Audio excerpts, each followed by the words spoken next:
Mystery Thriller Decode. Welcome to this podcast.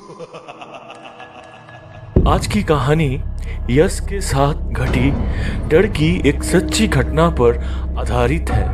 आज की कहानी को सुन के आपको पता लग जाएगा और विश्वास भी हो जाएगा कि कभी कभार हमारे अच्छे काम और हमारे अच्छी सोच के वजह से भी हमारी जान बच सकती है।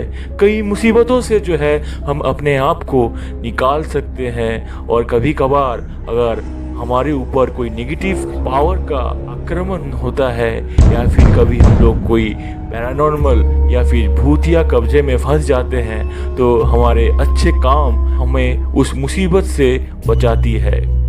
आज की कहानी के अंत में आपको एक सीख भी मिलेगी, तो कहानी को सुनते रहिए और इसी तरह के कई और कहानियों को सुनने के लिए चैनल को जल्दी से सब्सक्राइब कर लीजिए और अपने दोस्तों के साथ भी शेयर कर लीजिए।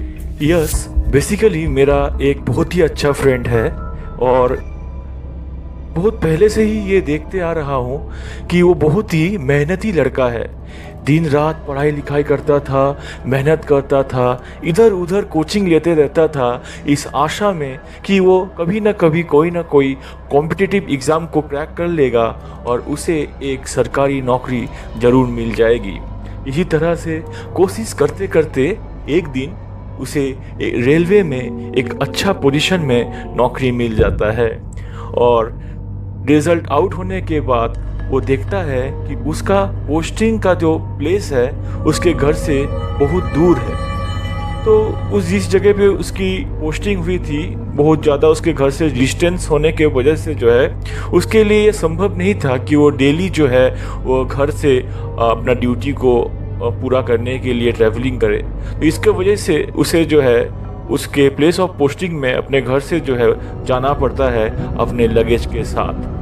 इसी तरह से वो अपना सारा लगेज को पैक करता है और अकेले ही सारा लगेज को लेकर के वह पहुंच जाता है अपने उस पोस्टिंग के जगह पे ज्वाइनिंग करने के लिए। ऑफिस में चले जाता है जितना जल्दी हो सके ज्वाइनिंग करने के लिए। वो ऑफिस में पहुंच करके वह ज्वाइनिंग करता है, जितना भी फॉर्मेलिटीज़ होते हैं ज्वाइनिंग के उनको पूरा करता है और वो बाहर निकल के उस जगह पे रहने के लिए घर ढूंढने लगता है। वो कई लोगों से पूछता है कि यहाँ पे उसे रहने के लिए कोई रेंट में किराए में घर मिलेगा, लेकिन लोग जो है बोल ही नहीं पाते हैं कि कहाँ पे उसे रहने के लिए घर मिलेगा। वो बहुत ढूंढता है लेकिन ढूंढने के बाद भी उसे कोई भी घर किराए पे नहीं मिलता है क्योंकि जगह ही ऐसा था, वहाँ पे घर मिलना भी बहुत मुश्किल था। तो फिर वो फिर से अपने ऑफिस में वापस लौट के आता है अपने सारे लगेजों के साथ और अपने ऑफिस के दूसरे कर्मचारियों से यह रिक्वेस्ट करता है कि उसे यहाँ रहने के लिए कोई भी जगह नहीं मिल रहा है। तो अगर ऑफिस की मदद से उसे जितना जल्दी हो सके आज ही अगर कोई क्वार्टर को अलॉट किया जाए तो उसके लिए बहुत ही आसानी होगा यहाँ पे रहना और अपना काम को शुरू करना। वह अपने इंचार्ज को बहुत ही रिक्वेस्ट करता है और उसके इंचार्ज उससे कहता है कि अभी तो कोई भी क्वार्टर खाली नहीं है, सभी क्वार्टर में जो है सबके फैमिलीज़ भरे हुए हैं, तो बहुत ही मुश्किल है अभी तुम्हें कोई क्वार्टर इमीडिएटली अलॉट करना। लेकिन बहुत दिनों से हम कह सकते हैं कि बहुत सालों से एक क्वार्टर जो है बंद पड़ा हुआ है। उस क्वार्टर का मेंटेनेंस भी सही से नहीं हुआ है और लोग उस क्वार्टर में जाने से भी मना करते हैं क्योंकि लोगों का ये कहना है जो पहले उस क्वार्टर में रह चुके हैं कि उस क्वार्टर में जो है भूत का वास है। वो क्वार्टर जो है वो भूतिया है क्योंकि जो लोग पहले उसमें रहते थे उनका कई पैरानॉर्मल अनुभूति हुआ है, बहुत सारे पैरानॉर्मल गतिविधियाँ भौतिक गतिविधियाँ उन्होंने देखा है। तो लोग उस क्वार्टर में जाते नहीं हैं तो वो क्वार्टर को बंद करके रखा हुआ है। तो मुझे नहीं लगता कि तुम्हें ये क्वार्टर जो बंद पड़ा हुआ है ये देना सही होगा। ये बात सुन के जो है यश कहता है कि सर ये सब अंधविश्वास की बातें हैं, ये भूत कुछ होता नहीं है। हम सब पढ़े लिखे घर से बिलोंग करते हैं और अभी के ज़माने में ये सब भूत की बातें सभी जो है अंधविश्वास छोड़ के और कुछ नहीं है। तो आप टेंशन मत लीजिए, मुझे रहने के लिए इमीडिएट एक क्वार्टर की ज़रूरत है, वही क्वार्टर मुझे जो है अलॉट कर दीजिए, मैं उसी क्वार्टर में रहूँगा, कुछ नहीं है उस क्वार्टर में। यह बोलते हुए वो अपने ऑफिसर से रिक्वेस्ट करता है कि उसे वो बंद हुआ वो भूतिया क्वार्टर उसे दे दिया जाए। तो ऑफिसर कहता है कि ठीक है, अगर तुम्हें डर नहीं लगता और तुम्हें ये सब अंधविश्वास लगता है और तुम कह रहे हो कि वहाँ पे रह सकते हो, तो फिर कोई बात नहीं, तुम्हें मैं वो क्वार्टर अलॉट कर देता हूँ। ये लो, तुम चाबी ले लो और चाबी लेके हमारे ऑफिस के जो पियोन है उनके साथ जाके उस क्वार्टर में तुम रह सकते हो। तो वो चाबी लेकर जो है उसके ऑफिस के पियोन के साथ ऑफिस के बाहर निकल आता है। ऑफिस के बाहर निकल आते ही वो देखता है कि अभी थोड़ी शाम हो चुकी थी और वो उस पियोन के साथ जो है आगे बढ़ने लगता है उस क्वार्टर के तरफ। चलते चलते वो उस क्वार्टर के सामने पहुंच ही जाता है। वो पहुंच के देखता है कि जिस कॉलोनी में बहुत सारे क्वार्टर थे, उस कॉलोनी के थोड़ा बाहर में ही जो है वो बंद हुआ भूतिया क्वार्टर था। इस क्वार्टर में लोगों का कहना था कि भूतिया है। तो ये देख के उसे समझ में नहीं आया कि क्वार्टर भूतिया हो या बंद हो या कुछ भी हो, क्वार्टर तो कॉलोनी के अंदर में ही होना चाहिए। लेकिन इस कंडीशन में ये क्वार्टर जो है कॉलोनी के बाहर था। तो ये देख के उसे थोड़ा सा अजीब लगा। तो उसने जो है पियोन से पूछा भी कि ये क्वार्टर कॉलोनी के बाहर क्यों है। तो पियोन ने कहा कि ये क्वार्टर जो है बहुत सालों पहले हमारे एक नए स्टाफ ज्वाइन किए थे जो कि बहुत ही सीनियर पद अधिकारी थे, तो उन्हीं के लिए स्पेशली बनाया गया था। लेकिन उनके मौत के बाद जो है इसे बंद ही रखा गया। जो भी हो, इन सब बातों को भुला करके, इन सब बातों को नेगलेक्ट उसने किया और नेगलेक्ट करके जो है चाबी को खोल करके वो क्वार्टर के अंदर में घुस जाता है। पियोन कहता है उसे कि साहब, तो फिर आप आराम से रहिए, अभी बहुत रात हो चुकी है तो मुझे घर लौटना है। सुबह को आप एक बार ऑफिस में विजिट कर लीजिएगा और इस क्वार्टर में जिस जगह पे मेंटेनेंस करवाने का ज़रूरत है वहाँ पे ऑफिस में लिख के आइएगा, तो फिर हम मेंटेनेंस स्टाफ को भेज के आपका क्वार्टर का मेंटेनेंस करवा देंगे। ये बोल के पियोन चला जाता है। अभी जो है यश उस क्वार्टर में नया था और क्वार्टर को चारों तरफ वो देख रहा था कि क्वार्टर की हालत बहुत ही ख़राब थी। आपको पता ही चल रहा है कि अगर एक घर को काफ़ी दिनों तक बंद अगर हम रखेंगे तो उस घर का हालत क्या होगा। तो वो क्वार्टर तो कई दिनों से, शायद कई सालों से बंद पड़ा हुआ था। तो चारों तरफ जो है मकड़ियाँ की जाले भरी पड़ी हुई थी, बहुत ही ख़राब बदबू आ रहा था उस क्वार्टर से और फर्श चारों तरफ जो है धूल की पट्टियाँ बनी हुई थी।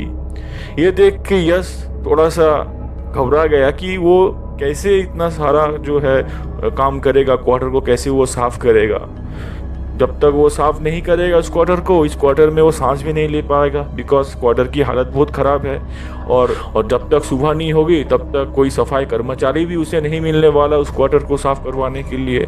तो वो मजबूरन खुद ही जो है हाथ में जो है पानी लेके जो है उससे जितना हो पड़े वो क्वार्टर को साफ़ करने लगता है धीरे धीरे। तो धीरे धीरे क्वार्टर को साफ़ करते करते उसे काफ़ी रात हो जाता है। वो अपने नज़रें घड़ी पे टिका के देखता है तो वो देखता है कि अभी रात के जनरली 10:30 बज चुके थे। तो और उसे बहुत ही भूख भी लगी थी क्योंकि सारा दिन उसे बहुत ही दौड़ भाग करना पड़ा ज्वाइनिंग के लिए। कई सारे लगेज को पकड़ के इधर उधर भागना दौड़ना पड़ा। जो भी हो, तो वो अपने साथ एक इंडक्शन को कैरी किया हुआ था। तो वो इंडक्शन को चालू करता है और इंडक्शन को चालू करके जो है थोड़ा बहुत चावल वो उबालता है और उसकी मम्मी ने उसे प्यार से अचार भेजा था। तो वो चावल के साथ, अचार के साथ जो है अपना डिनर को कंप्लीट करता है। और फिर डिनर को कंप्लीट करने के बाद वो उसी क्वार्टर में एक बिस्तर लगा लेता है और उस बिस्तर में लेट जाता है। बिस्तर में लेट के उसे नींद आने ही वाली थी कि उसे बहुत गर्मी का अनुभूति होता है, उसे बहुत गर्मी लगता है। तो वो सोचता है कि सीलिंग में जो फैन लगा हुआ है उसे चला दे। तो वो सीलिंग में फ़ैन को चलाने के लिए वो उठता है और उठने के बाद वो सीलिंग की तरफ ताकता है तो वो देखता है कि सीलिंग में कोई फ़ैन लगा हुआ ही नहीं है। सीलिंग में सिर्फ जो है जिस जगह से फ़ैन लटकता है वहाँ पे कोई फ़ैन नहीं है, लेकिन उस जगह से जो है एक मोटी सी रस्सी लटक रही है बस। तो उसने अभी तक जो है इसे नोटिस नहीं किया था कि इस क्वार्टर में फ़ैन नहीं है। जो भी हो, फ़ैन नहीं होने की वजह से इसी गर्मी में जो है उसे रात कटानी थी। तो वह फिर से जो है बिस्तर में लेट जाता है। उसकी आंख लगी ही थी कि अचानक उसे ये महसूस हुआ कि कोई उसका पैर को पकड़ के जोर से खींच दिया है। उसका बिस्तर को खींच करके कोई नीचे की तरफ खींच दिया है और वो हुड़मुड़ा के नींद से वो उठ कर बैठता है। नींद से उठ के बैठ के वो इधर उधर घूम के चारों तरफ देखने लगता है कि कौन उसे खींचा। इस क्वार्टर में तो वो अकेला है और दरवाजे भी चारों तरफ से बंद है। तो उसे वह घबरा भी गया और उसे कुछ भी नज़र नहीं आ रहा था, क्योंकि क्वार्टर में जो है कोई भी लाइट नहीं थी। तो फिर अंधेरे में उसे कुछ भी नज़र नहीं आया। जो भी हो, वो अपने आप को संभाला और संभाल के ये सोचने लगा कि शायद उसने कोई बुरा सपना देखा है या फिर नींद में उसे ऐसा कुछ अनुभव हुआ होगा जो कि सच्चाई में ऐसा नहीं घटा है। जो भी हो, वह अपना बिस्तर को फिर से सही करके जो है वह लेट जाता है और नींद आने का फिर से जो है इंतज़ार करने लगता है। अपने आँखों को वो बंद करके वह सोने की कोशिश कर ही रहा था कि फिर से वो देखता है, ये अनुभव करता है कि कोई उसके कान में कुछ बड़बड़ा रहा है, कुछ कहने की कोशिश कर रहा है, लेकिन आवाज़ इतनी ही धीमी थी कि उसे पता नहीं चल रहा था कि क्या बोला जा रहा है या फिर उसके कान में ही कोई समस्या हो रहा है कि नहीं। उसे ये समझ में नहीं आ रहा था कि उसके कान में ये क्या हो रहा है। उसे लगने लगा कि सारा दिन टायर्ड होने के वजह से शायद उसे हेलुसिनेशन हो रहा है और वो घबराते हुए वो अपने आप को शांत करने लगा और शांत करते हुए फिर से वो अपने आँखों को बंद करके वो नींद में जाने का कोशिश करने लगा, सोने का कोशिश करने लगा। लेकिन अभी उसे नींद आने कहाँ वाली थी। अभी उसके साथ घटने वाली थी सबसे डरावनी घटना और वो अपने आँखों को बंद करके सोने का कोशिश कर ही रहा था कि एक बार फिर उसे आने लगती है अचार की महक। और अचार की महक आते ही वो अपने आँखों को खोलता है और खोल के देखने का कोशिश करता है कि कहाँ से उसकी मम्मी की बनाई हुई अचार का महक आ रहा है। वो इधर उधर ताकते ही रहता है और तभी उसके कानों में आता है कुछ चबाने का आवाज़। ऐसा लग रहा था कि कोई अचार को खा रहा है और वह अपना फ़ोन का टॉर्च लाइट को जलाता है और टॉर्च लाइट को जलाते ही वह देखता है कि उसके क्वार्टर में जिस रूम में वो रह रहा था, जिस रूम में वो सो रहा था, उस रूम के कोने में एक गला हुआ शरीर का आदमी लाल लाल आँखों को लेकर के अपने लंबे लंबे बाल और बड़ा सा मुंह खोल करके चाट चाट के उसकी मम्मी की दी हुई अचार को बोतल से निकाल के वह खा रहा था और बहुत ही गुस्से से जो है उसके तरफ ताक रहा था। ताकते ताकते और अचार को चाटते चाटते उसके तरफ बहुत जोर जोर से देखते हुए वह हंस भी रहा था। वो भूत था या फिर इंसान, यश को समझ में नहीं आ रहा था, लेकिन वह डर के मारे कपकपाने लगा कि इतना भयानक दृश्य उसके साथ उसके सामने आकर के खड़ा हो गया और उसे समझ में नहीं आ रहा था कि वह इस हालत में वो क्या करेगा। वो देखता है कि वो भयानक रूप वाला इंसान या फिर भूत जो है वह अब दीवार में चढ़ने लगता है और दीवार में चलते चलते वो जो है सीलिंग से वो लटक जाता है। अब उसे समझ में आया था ये कोई इंसान नहीं बल्कि ये जरूर कोई भूत प्रेत है जो कि इस तरह का गतिविधियां कर रहा है। और वह भूत तभी अचानक बोलने लगता है कि अभी मुझे मांस खाना है। मैं बहुत दिन से प्यासा हूँ, बहुत दिन से मैंने खून का स्वाद नहीं चखा है। आज तुझे मार के तेरा शरीर का खून को चूस के खा जाऊंगा और कच्चे मांस का स्वाद लूंगा। ये बोल करके जो है वो भूत जो है सीलिंग में वह चलने लगता है, दीवालों में चलने लगता है, जोर जोर से हंसने लगता है। और ये देख यश जो है कपकपाने लगता है। अचानक वो भूत जो है सीलिंग से कूदकर जो है यश के कंधे में आकर चढ़ जाता है और यश को अपने नोकीले दांत से काट करके इसका गले से खून को चूसने का कोशिश करने लगता है। यश अपना शरीर का सारा शक्ति को लगा के जो है वो उसके कंधे में बैठा भूत को जो है वो चिपका के फेंक देता है और वो उस रूम से बाहर निकलने के लिए कोशिश करने लगता है। तभी जो है वो भूत अपना शक्तियों से जो है यश को हवा में जो है उछाल के पटक देता है और यश जो है नीचे गिर जाता है। यश का सर से खून बहने लगता है और उस खून को जो है वह भूत अपने लंबे से जीभ को निकाल के चाटने लगता है और जोर जोर से हंसने लगता है कि तेरे खून का स्वाद जो है बहुत ही मीठा है। अब मैं तेरे शरीर के सारे खून को पी जाऊंगा। यश अपने आप को बचाने के लिए वह चिल्लाने लगा और गिड़गिड़ाने लगा उस भूत के पास कि उसे जान से ना मारे, क्योंकि उसकी घर में एक मम्मी है और उसके मम्मी का उसके सिवा कोई नहीं है। मैं अगर मर जाऊंगा तो मेरी मम्मी का क्या होगा? मेरी मम्मी भी जीते जी मर जाएगी। मेरा तो कोई गुनाह नहीं है, मैंने तो आपका कुछ भी नहीं बिगाड़ा है, तो क्यों आप मुझे मारने के लिए उतावले हो रहे हो? मुझे मत मारो। यश ये सब बोल ही रहा था उस भूत को कि अचानक उसे एक आदमी का रोने का आवाज मिलता है।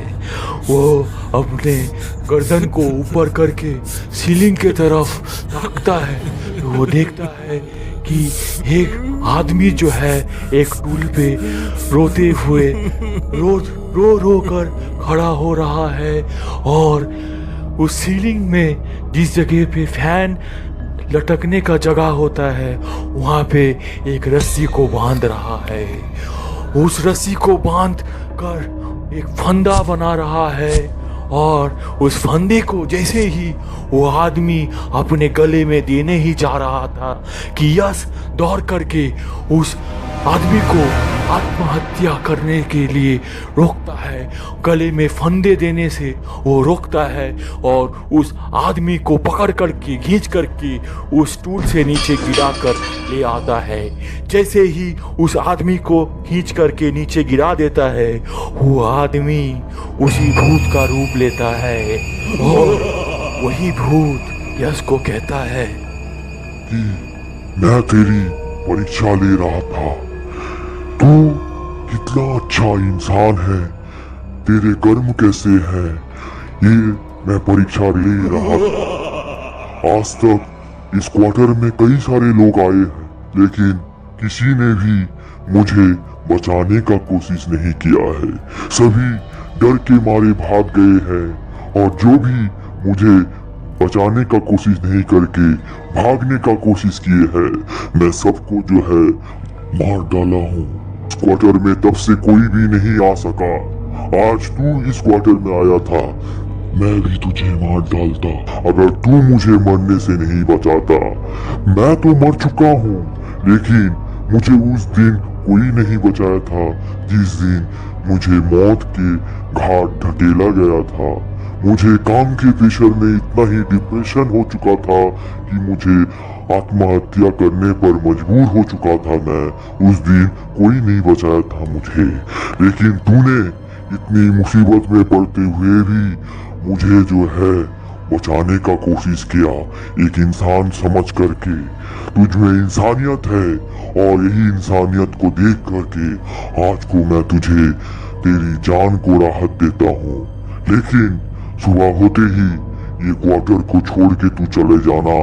ये जगह मेरा है, ये क्वार्टर में मेरा वास है, क्योंकि बहुत सालों से जब से मेरी मौत इस क्वार्टर में हुई है, मेरी आत्मा इस क्वार्टर में भटक रही है। मेरी आत्मा को शांति नहीं मिली है। तो जब तक मैं इस क्वार्टर में हूँ, तू और किसी को भी इस क्वार्टर में आने से मना करना। यह बोलते हुए वह भूत यश को जोर से धक्का मार के उस क्वार्टर के बाहर निकाल देता है और यश दौड़ते दौड़ते वह पहुंच जाता है बगल के उस कॉलोनी के कंट्रोल रूम में। उस कॉलोनी के कंट्रोल रूम में पहुंच जाता है और वहाँ के जो गार्ड थे उन्हें ये सब घटना को व्यक्त करता है और उनसे मदद लेने के लिए रिक्वेस्ट करता है। रात बीत जाती है। सुबह होते ही जो है वो अपने ऑफिस में जाके घटना के विषय में अपने पद अधिकारियों को बताता है और फिर उनके मदद से सुबह को क्वार्टर में उसके जितने भी सामान थे उसको बाहर निकाल के आ जाता है और फिर दूसरी जगह पे रहने के लिए इंतज़ाम करने लगता है। इसी तरह से उसका अच्छा आदमी होने के वजह से, उसका सोच अच्छा होने के वजह से, उसमें इंसानियत होने के वजह से वो अपने जान को बचा पाता है और उसे वो भूत जो है उसका जान को वो बख्श देता है। इसी तरह से हमें अच्छे काम करना चाहिए, क्योंकि अच्छे काम करने से और हमारे अंदर में इंसानियत अगर अच्छा होगा तो फिर हम कई सारे काम कर सकते हैं, कई मुसीबतों से अपने आप को भी बचा सकते हैं। भगवान की जैसे कृपा होती है, हर एक चीज़ की कृपा हमारे ऊपर बने हुए रहते हैं। आज की कहानी अगर आपको पसंद आए तो चैनल को जल्दी से सब्सक्राइब कर लीजिए और अपने दोस्तों के साथ भी शेयर कर लीजिए। स्क्रीन के लेफ्ट और राइट साइड में आपको बॉक्सेस नज़र आ रहे होंगे। उस बॉक्सेस में क्लिक करके कई सारे भूतिया कहानियों का आनंद लीजिए।